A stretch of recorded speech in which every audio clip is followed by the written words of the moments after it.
The cunning CEO took advantage of the girl's amnesia, falsely claiming to be her husband and frequently showing off his physique to tempt her. The girl slowly opened her eyes, carefully observing the unfamiliar surroundings.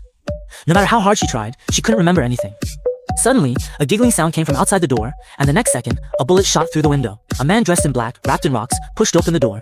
Finding the hospital bed empty, he began to cautiously search for his target. However, the girl was already hiding behind him. As the knife fell, the man in black quickly collapsed in a pool of blood. While the girl was still puzzled by her own reflexes, a gun was pressed against the back of her head. Another assassin couldn't help but laugh. Looks like the bounty is mine alone. There was no fear in the girl's eyes. She only wanted to know who she really was. But the assassin didn't want to waste words, and was about to pull the trigger without a second thought. With a loud bang, the girl curiously turned her head, and the assassin had already fallen lifeless. A man appeared confidently at the door. Looks like you're seriously injured to be held at gunpoint by such a lowlife. The girl stared at him intently. Who are you?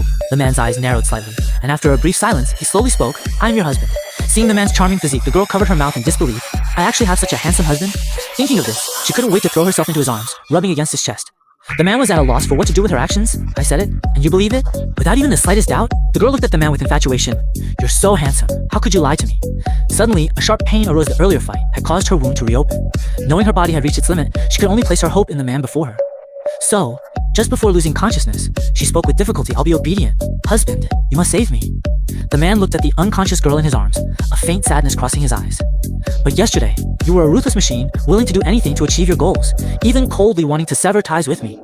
Thinking of this, the man raised his gun to the girl's forehead. Only the dead will truly obey.